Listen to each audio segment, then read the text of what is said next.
Oh my goodness. Good afternoon. Today is Thursday. It is the end of such an awesome week for Rolling on the Road. Wow. Hope you guys are doing well, enjoying the weather wherever it is that you are. I am Dr. Kimberly Barrington, and I believe Dave should be here. If not, he's probably on an assignment and will be rolling in pretty quickly. But I am so excited. Today, our guest is Mr. Brandon Holland. Woo! How are you, sir? I am doing well. I'm doing well. I'm glad to be here. Thank you for having me.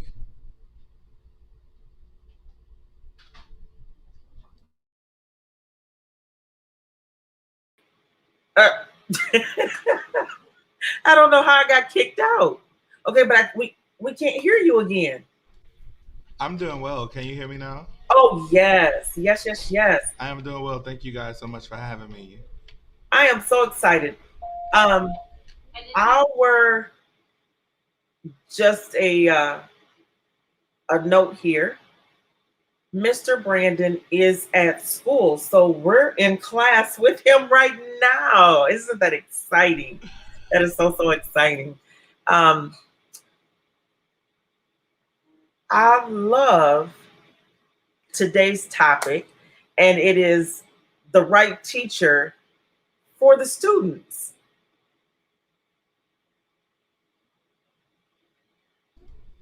Did I miss it? Can you hear him? I can't hear you. I didn't say anything. Oh, That's me. I'm using sign language today too for my students. Or should I say nonverbal communication? he said nonverbal communication. I love it. So tell us, what grade do you teach? I am currently teaching sixth through eighth grade. I teach business education. Um, I've been doing business education for the last 3 years now. That's a great time to learn. Ooh, sixth, seventh, and eighth grade. It's Yes. just about the time, where you're trying to figure out who it is you want to be, if you even want to be. I remember being in the sixth grade and I wanted to be a physical therapist. And they said, oh my goodness, what? Who knows that they want to be that in the sixth grade?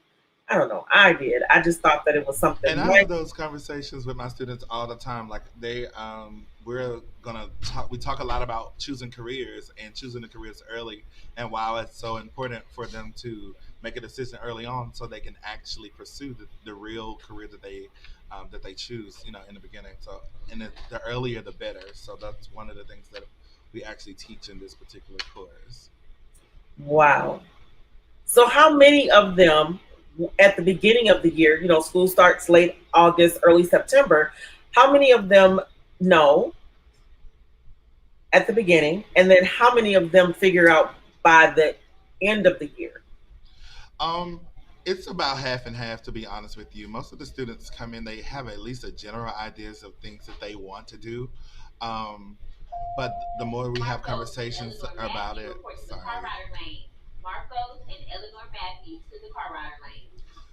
the more conversations we have about it, the students are able to kind of work towards what their decision is and what it is that they really want to do. So I'd say it's about half and half. My older students, maybe the eighth grade, they are a little bit more familiar with the type of career that they really want to do. And Hmm. sixth graders, they're in between. They may know and may not know. And sixth graders, of course, they're going to choose the more lavish careers that not really know what it really takes to do what they really want to do. But once we have more conversations about it, then we can kind of gear them towards more realistic goals by the end of the course. So, you specialize in teaching children with autism and Aspergers. I did. And were you Sorry. teaching the business education to them as well? So I do have a class that it's geared towards a lot of students, and about 75% of that particular class is geared towards the students who have special needs. Prior to doing this, I actually worked 5 years as a paraprofessional, so I had about 5 years of experience of working as a one-on-one. Um, that's when I did the most with the autistic students. I had a lot of experience just working in a classroom with a school that was over 65% autistic, as well as the students who have Asperger's and different things like that. So I have a variety of experience as it relates to students with disabilities. I think that is just awesome. First and foremost, let me just say I salute you, sir, because we don't see many male teachers, and we certainly don't see many African Americans. So I just salute you. If I had, hold on, if I had a little hair, I'd be like, oh my gosh, thank you, thank you. And it's so crazy because there are not a lot of us in this field, but there's also not a lot of information about it. Before I became a one-on-one, I knew nothing about students much with autism. Of course, we always heard the term special education and different things like that, Mhm. but as a black male, that's not generally an area of interest. I will say that just kind of getting into the field, there are a lot of us who work in this field that people don't know about, but it's because the information has not always been so prevalent. And so I think that a lot of us just kind of shy away from it because those terms kind of scare the typical educator. I think so. One of the things that I have learned in the 8 years that I have been in the physical disability community, I would say, because I think many of us have those imperceivable disabilities, and so you don't necessarily claim them, and you don't hear other people speaking about them. So you just kind of say, "Oh, that's just the way she is, or that's just the way he is," and we don't talk about it. But when you have a physical disability that requires you to use any type of adaptive equipment, such as myself, I am a full-time wheelchair user, and that is how I walk. That's my modality, and I think that we never think about, wow, if I were to become an educator, is this something that I would do? So there isn't a lot of information, and the information that is there, I think there's a lot of misinformation. I was introduced to it first, actually, as a student in college. I attended Alabama A&M University. While I was doing my student teaching, I worked as a substitute teacher, and I Mhm. landed a long-term substitute position as a paraprofessional in a paraprofessional position. A lot of the kids, of course, had physical disabilities, and I was introduced to it then. It was my aunt who was working in the field. She was working as a paraprofessional, so she introduced me to the teacher who was the classroom teacher. And so I had an opportunity to be exposed to it, but I knew nothing about it before.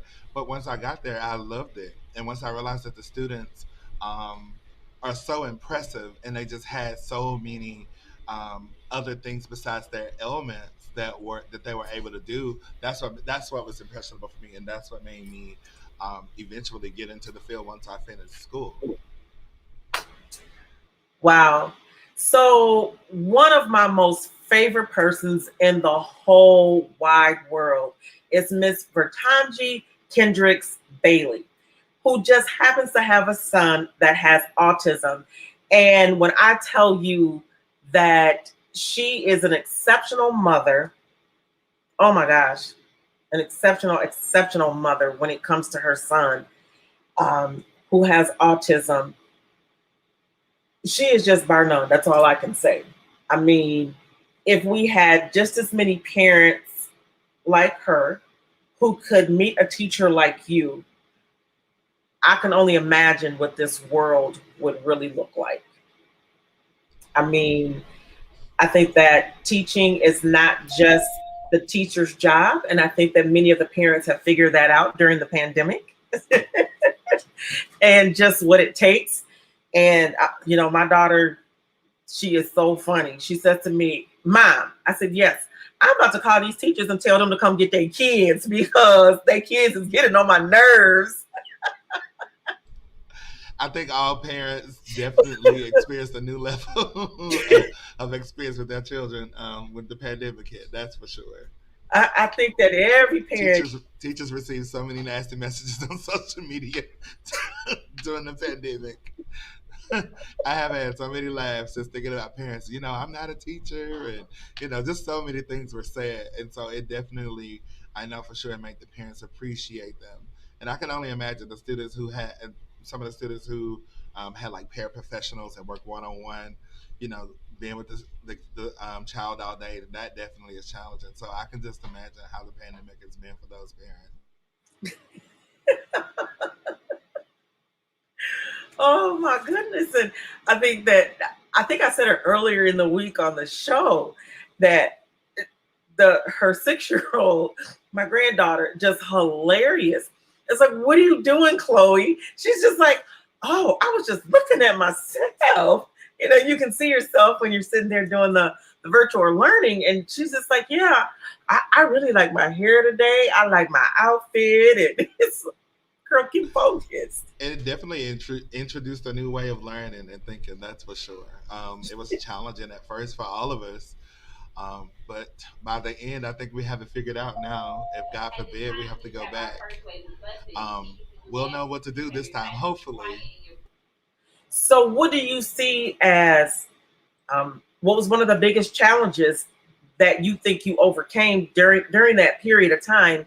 And if you go back, you know, because we know that the Delta variant is just running rampant, and they said that, you know, even that is beginning to mutate. So, what have you learned from the early part that if you guys go back to virtual, that you would do differently? I think just learning different teaching styles, um, learning different ways to teach students. It also helped me. I'm sorry, they're talking at the same time, It's but okay. I think it helped me as a student to kind of, as a teacher, to challenge myself to learn different teaching styles. Mhm. And also, it helped me be more creative. I realized that I have to learn different ways to make students be more interested in what I'm saying virtually versus being in person. Bye, guys. Helped me. Um, I think it helped me learn just different techniques that I never really thought about before, and learning how to do things digitally, becoming more familiar with technology, incorporating things that I wouldn't normally incorporate in the classroom, Yes. and really trying to make it relate to real life because that's a lot of our scenarios and some of the lessons that I teach are about real life. And with that being said, at the time the pandemic was our real life, so it's like how do I make this lesson relate to what we have going on in our real life. And so for instance, I teach financial literacy to eighth graders, and telling them about budgeting and saving money. And when things like the pandemic hit, what do you do if you haven't saved money, or if you don't have you have yourself prepared for when tragic hit or miscellaneous expenses hit, and Mhm. different things like that. So anyway, it taught me so much. And so when if we have to go to that again, I think I'm going to be more prepared. I don't look forward to it, but if I do, I feel like now I really know what to do, and I think I'll be able to conquer those challenges that I had before going into it. Would it be the first time that I really had to do that? Wow. Um, I think that's some really great information. Hold on, I think I believe that my co-host is checking in. Are we on today? The answer is yes. I guess he didn't read his email to me, but I don't know. I think that, but anyway, um, we are now at the 4:15 hour, and we want to stop and say thank you so much for tuning in to Rolling on the Road with the Doc and Dave. So I guess Dave is going to try to come in. Not sure how that's going to work, but you know what? It's okay. And we want to say thank you to the Deaf of Hard of Hearing for rolling with us for more than 16 months. What a great 16 months this definitely has been. And today we are in our satellite location, which is, everybody say it with me, Atlanta, Georgia. Yay! Yes, and today our guest is Mr.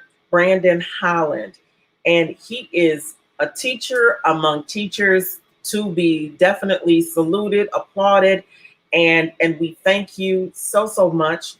Uh, he is a teacher who has worked with children with autism and Aspergers, and we know that autism, just oh my goodness, has such a big spectrum of persons. I mean, just the way it affects them. And you were talking about businesses, or business education is what you're teaching. So, do you teach them how to work within their disability? One of the, and more specifically, do you tell them that being an advocate is a business that they could have? I guess I would have to put it that way.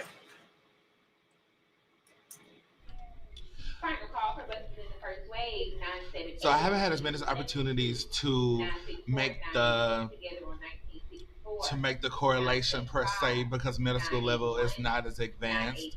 Mm-hmm. I more or less focus on the entrepreneurial piece, meaning there are different routes that you can go as it relates to business. Like that's not a one route to take as it relates to what you want to do in the future, regardless of what your disabilities are. As it relates, and most of the students, as we know, with autism are very smart. They So are. they know how to have adult conversations, and they know things that you don't think they know. They know a lot more than you. And when it comes to statistics and facts and political things, sometimes they're very aware. Especially one student that I worked with before one on one, he was so smart and he just knew so many things. Of course, there was some behavior things that we kind of learned between the two of us, but we were just kind of working through those things to get him to a place where he could be prepared for the future as well. She got disconnected again. I'm sorry. I don't know why when I go to check the comments, why it boots me out. So I do I do apologize for that. Okay. I'm not sure. I was I check the comments because people are commenting, and I try to post them, as we're speaking. But I do agree. But as we know, with our society, there are children who are younger and younger becoming entrepreneurs. Exactly. And that's one of the things that I really thrive on. And I tell the students, you don't have to wait until you become an adult to start a business now. And we discover ways that we can do that now as sixth graders or seventh graders or eighth graders, just having different conversations about what we can do in order to build those work skills and those life skills and communication skills and things that they're going to need in the long run in the future. And I I try like to it. incorporate them as well in the classroom. So this is like a workplace. You come to work on time. You come to work prepared. Um, you keep your workstation neat. You speak intelligently. We use good oral and written communication in the classroom, and those are things that you're gonna use for the rest of your life, regardless if you go to college or what you start a business or whatever it is that you do. Absolutely. Um, you are rolling on the road with Dr. Kimberly and Dave. Dave has just entered the studio. Yay! Um, Dave is the executive director of Disability Advocates of Kent County, and they have a youth program, and they work with the area schools here in Kent County. And I think it was probably a month ago, I did some mock interviews at one of our local high schools to help some of the special needs children get prepared for a summer job. I loved it. They had to have a resume. They made them get dressed. Are those some of the things that you do with your sixth, seventh, and eighth graders? Yes. On Wednesdays we have professional. We have career day on Wednesdays. Um, and during career week, we actually have the students dressed in the careers that the attire of the career profession that they would like to go into. But on Wednesday, it's professional dress, and everybody is required. If you take my class on Wednesdays, you have to dress professionally. And it's one of those. It's just to kind of get them into the habit of dressing for success. And of course, my older students, like eighth graders, of course, we talk about doing resumes. And for students who are on the spectrum, of course, we may make some alterations to some of the lessons, but for the most part, because of the kind of um, lessons that we teach and them being so related to real life, a lot of the things the student can do and do it well without many accommodations. So yeah, to answer your question, Wednesdays is career day, and everyone has to dress up. I want to go back to something that you said earlier. You said you, as a paraprofessional, which is a teacher's assistant, correct? Yes. Okay. And You said, I worked in that field for about 5 years before I came back over to education. and you said that you were a parapro at a school that was 65%. Was it special needs or was it just complete special needs and not just specifically autism and Asperger's? Um, it was 65% autism. I don't want to get the numbers wrong, but Okay. most of the students there had some type of disability. Um, about 75% of the entire student body in the school. Like we, we targeted students that were on the spectrum in the school, so about 65%. But I worked in a classroom, so in one classroom setting, which was small settings, we had, we have the classroom teacher, we have the cooperating teacher, as well as paraprofessional. So we were teamed. Sorry, they keep making announcements. But in that school, about 65% total, and I'll say 75% overall. Mostly 65% were just autism, Asperger's, and then the other 10% may have been a different disability. But we had a blind student, we had deaf students, we had all different types of students that attended this particular school. The student body was about 200. Hmm. So I would have to guess that this wasn't a mainstream school. It was a school for children with special needs. It was a charter school, so it was technically a mainstream. We had students who were not on special needs that attended the school. But it was a charter school. But most of the students that attended were on the spectrum. That is nice. Dave, do we have anything like that here? I mean, we have Lincoln, but Lincoln is not a charter school, nor is it a mainstream. He was just saying that they have a school where 75, 65% of the students had one type of disability, but more than 75% of the students had special needs. Yeah, I mean, we do have a few of those.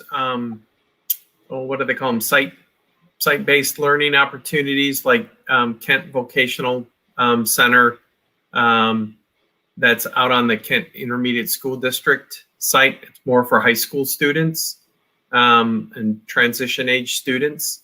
I'm not aware of anything other than, as you point out, Lincoln campus, and then there's some other sites. I know there's one in Wyoming in that regard. And then there's a lot of inclusion happening around the county as well. Yes. So I keep looking for the post over here so I can type my apology for being so late. I don't know what happened. So we have to check our technology. But Brandon, I was listening. Even though you couldn't see my smiling face. The one comment you made just struck a chord about, that the students are learning. They're learning, and as I like to say, the question is, what are we teaching them? What I hear you say is you're teaching them you have skills, you have value, you have abilities. Get out there and get it done. Because a lot of times, some schools, some parents, some teachers, some might even be disability advocates. We teach people you don't have value, you don't have skills, and so anyways, on the positive side, yeah, what are we teaching these youngsters? So that's awesome. Thank you. Yeah, and I agree with you 100%. Everybody's path is not going to be the same, and that's why I love going in. That's why I love doing this particular field, because it allows you to discover so many different things, especially as it relates to the future. And our theme from the last year was Dare to Dream, and so I'm kind of still in that same quote for this mission for this school year, like Dare to Dream. And we have a dream board, a vision board. I want to know, what do you want to do, and what steps do we need to take in order for us to get there? And everybody's steps don't look the same. I may not go to college. That's okay. I may decide to go to trade school. I may decide to attend a 2-year college.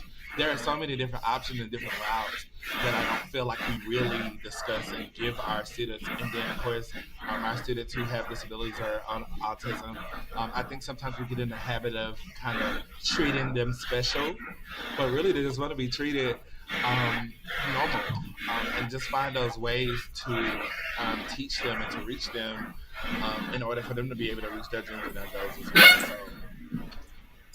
So I really, really like that.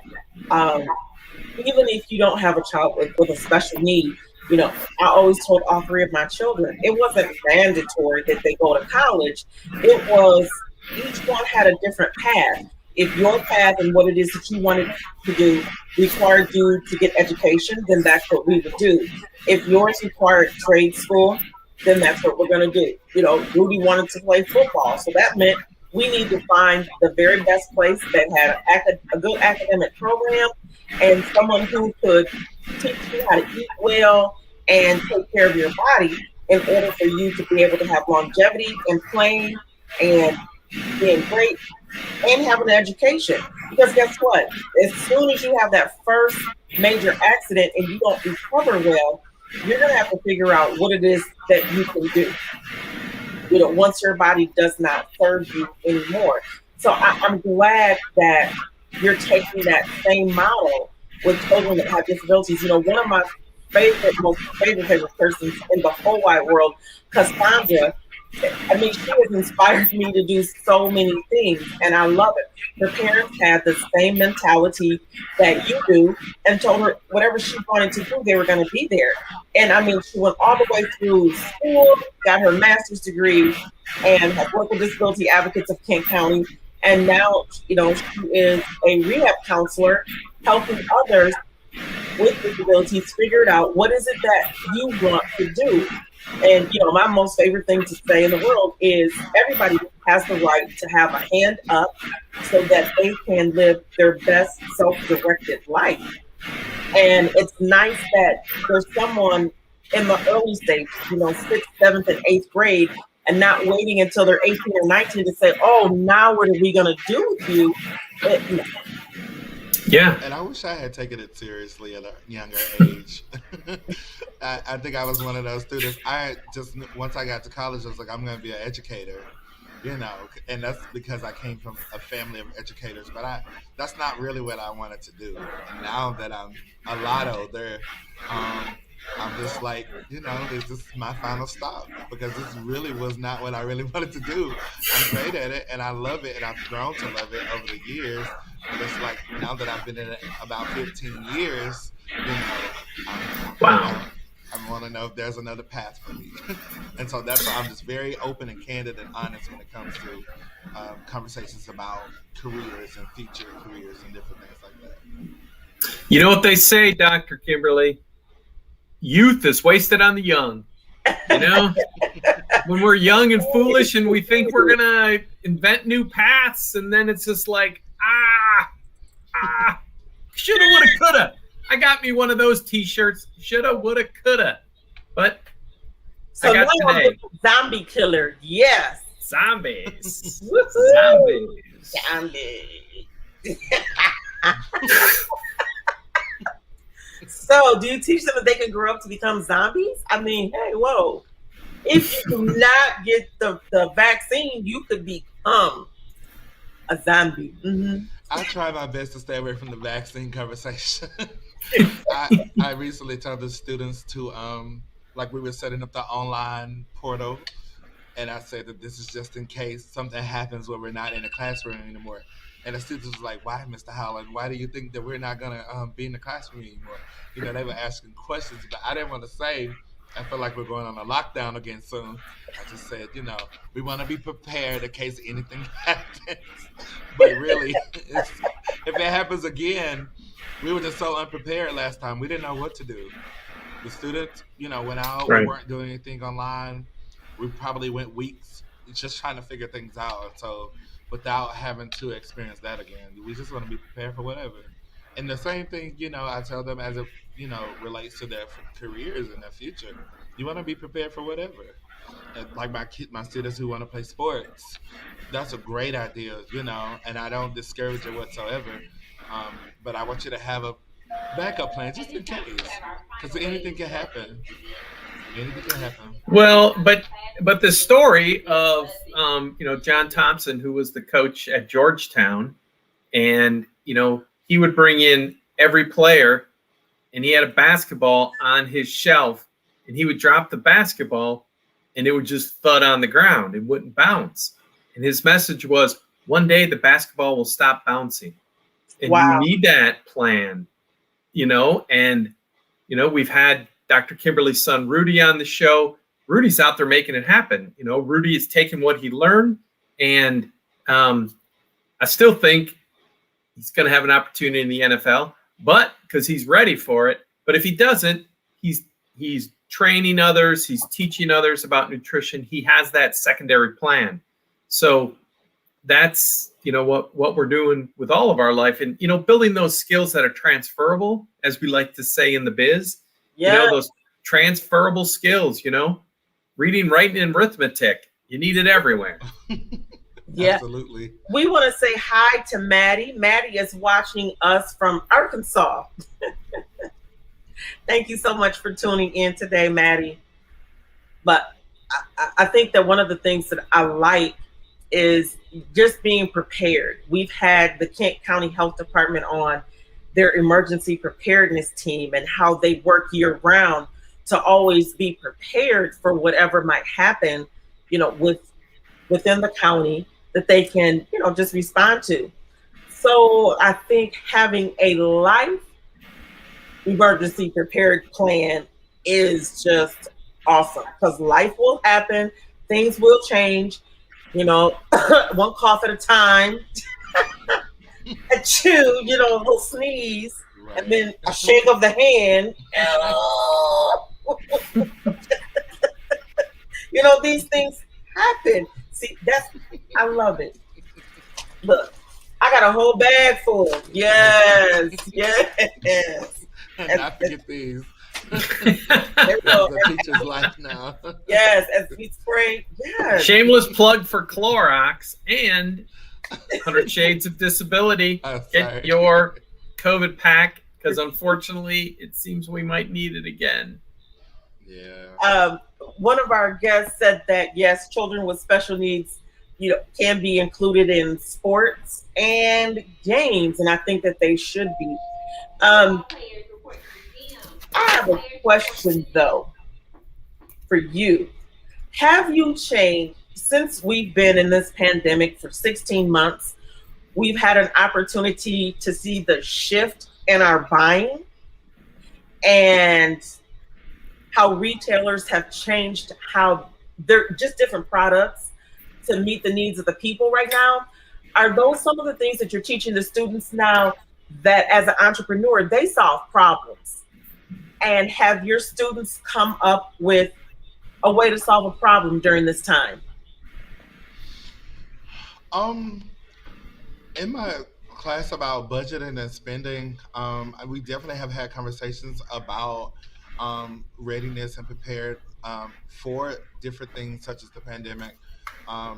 For me, teaching them to um, just about savings in general, I think it's something that um, a message that I had to relate to them.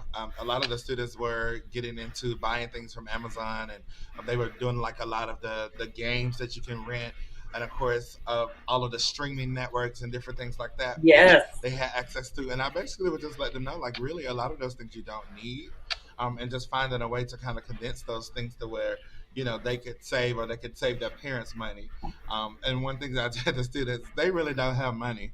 So you're spending your parents' money. So if you learn now about budgeting and spending other people's money, I think that you'll be more than prepared for what the future holds.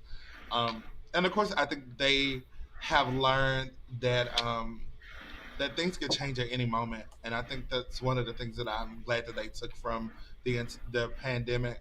A lot of the students also, of course, did not want to spend their last year of school learning online, so it was just the entire thing has been a learning experience. So I think that they've learned, as it relates to retailers and buying and saving, as it relates to um, just like the option to be able to purchase, like doing online purchases versus going in store, and even like and me personally, like I actually bought groceries during the pandemic. I'm embarrassed to say this, by the way. So I'm single. I don't usually buy groceries all the time, just like things to get by, but I eat out more or less. But during the pandemic, it taught me personally about saving and being prepared for things like having tissue, which everybody was buying all of. So it was so many things that I was able to relate to the classrooms, because I learned it first with firsthand experience, and then I was able to relate those things to this. So I think they learned But all you of weren't that. hoarding though. You weren't a hoarder. I was not. I didn't see the need. No, I was not. But it I'm a was so hoarder. crazy to I'm go in the just saying. store. I'm a Yeah. hoarder. I'm a hoarder. And I feel like, my family, of course, who shop at Sam's and places like that. To me, I'm just like, it's just me. I don't need all of that stuff. But then when the pandemic hit, I was just like, Lord, maybe I should have.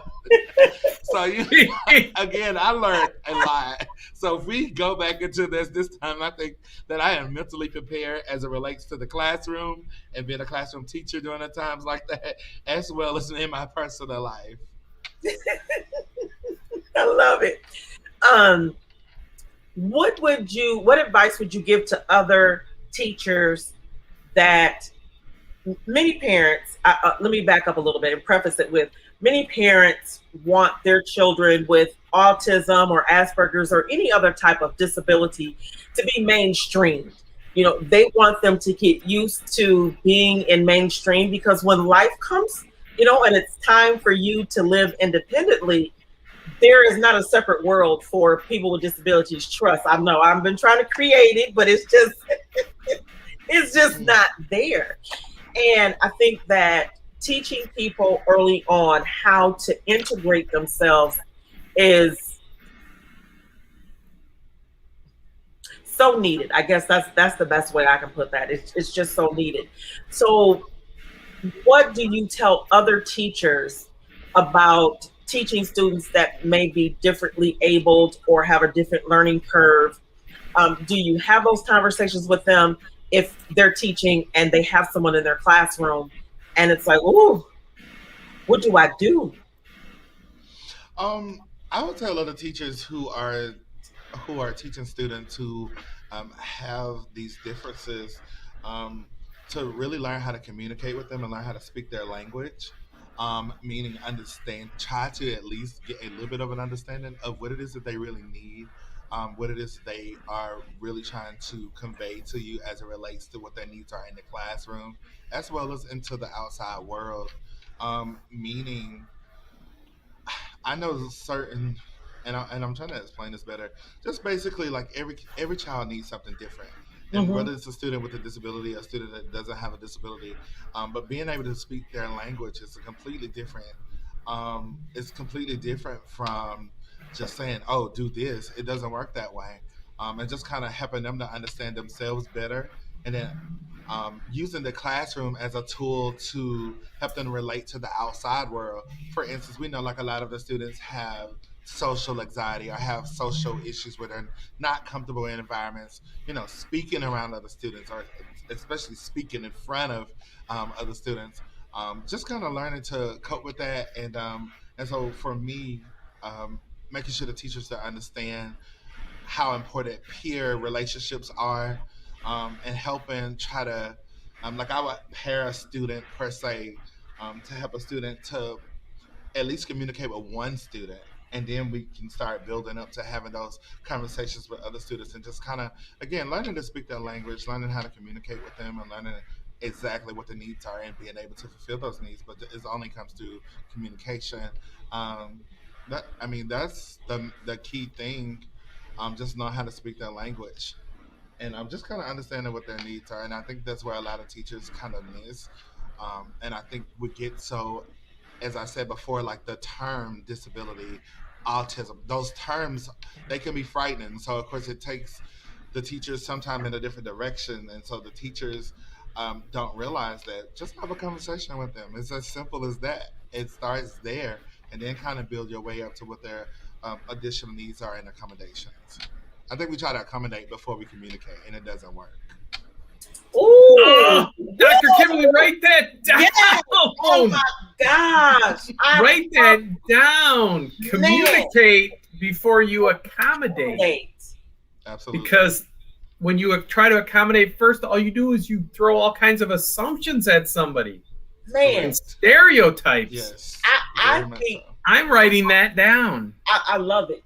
And I may not have articulated it that way, over the last 8 years, but it is definitely one of the conversations, especially when it comes to disability decorum, is we are essentially trying to tell you, let us tell you what it is that we need, or, at least ask me, talk to me. If anything. Yeah. Right? Just don't make the assumption. I can't even tell you how many times people just will run up to me and say, hey, they want to snatch my wheelchair and say, well, you need to do it this way. No, babe, how about you? I've been doing this. I got a way that really works. And Dave knows this about me. Okay, let me show you how to do this, kind of thing. But that was so well put. And I'm going to make sure that I reference you. We use those words all the time, but just the phraseology, it needs to be accredited to you, because we don't want to plagiarize or anything like that. But I'm telling you, that was just awesome, right there. Just have a conversation. Yes. And I think that somebody's got something open, because I can hear myself talking. Yeah, Dave, I see your hand moving. Now you're muted. Is it me? Oh, I think that it was you. Wow. Our guest on yesterday was just phenomenal. Finn identifies in the LGBTQ community, non-binary, and Josh said, it's Dave. LOL. It's Dave. I'm going to put it up there too. There you go. It's on the screen now. It's Dave. Dave. He brought out that same thing as he was saying that it's called Grand Rapids Trans Foundation that he's been with, I think, for 3 years, and they give out scholarships to LGBTQ, trans, non-binary, wherever you fall on the spectrum. They give out scholarships for them to attend college or trade or whatever it is that they want to do. But he was making that same point, is understand, get an understanding, have the conversations, communicate, before you try to do anything else, have the conversation. And so he was just awesome on yesterday. And to hear it again today, that communication is the key. Yep, Communication. Communication is the key. Dave, what time is it getting to be? You know what? It's 4:44. Yep. 444s.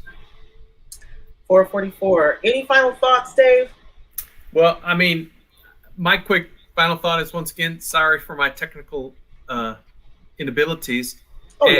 But most importantly, we don't end this week with a period. We end this week with an exclamation point.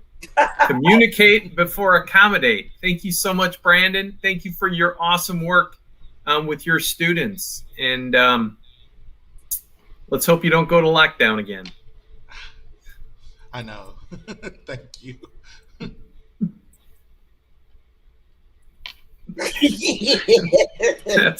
That's all the ASL we know. Zombies. Well, we know we used to, but zombie anyway. moose and zombie deer, zombie squirrels, zombie raccoons. We just like zombies. I'm just saying. We like zombies. We like zombies. We want to keep them in Georgia, though. Please don't send them here. Yikes. They're going to go shopping at Sam's with Mr. Brandon. All I right. definitely a Sam. I have a Sam's card now. Thank you very much. I think that, really, Brandon, I think that you hit it home when you said, let's communicate before we accommodate. That just really sums it all up. And I think that if we all take that to heart, that is something that is transferable into a plethora of venues, a plethora of, difficult situations, whether it's with, medical disparities, food insecurities, or racism. If we just at least learn to communicate before we try to accommodate, I believe, wow, Absolutely. we'll be so much better off. Well, we want to say thank you so much to the Deaf or Hard of Hearing. Oh my gosh, how we appreciate all of you. And happy 26th anniversary to Beth McInnes, our interpreter. She's on here with us today. We appreciate you taking the time out to interpret when she could be, snuggling or going to Sam's Club buying some groceries and things like that. And she could be doing so many other things, but she chose to take the time out and roll with us. Yes. We want to say thank you so much to our producer, Mr. Gerard Singh. As many people know, you know him by that. I'm that baby's mama. I just know him as Josh. That's little Joshua way kind of thing. I know I could just see him cringing right now, Mom. But we want to say thank you so much to our producer. He does an awesome job. We have really enjoyed, the week, and we enjoyed him reaching out to you and Finn and our other guests this week. What an awesome week we have had. We look forward to another great week. And we couldn't do any and all of this without the support of Disability Advocates of Kent County and 100 Shades of Disability. Yes. We love each and every one of you, and we look forward to seeing you on next week. And in the meantime, please, get vaccinated. And if you can't get vaccinated, make sure you at least mask up. Do your part. Mask up. Wash your hands. Get your sanitizer. Now you look for my mask. Yes. Yes. But we want to say thank you so much for tuning in, and we look forward to seeing you guys on next week.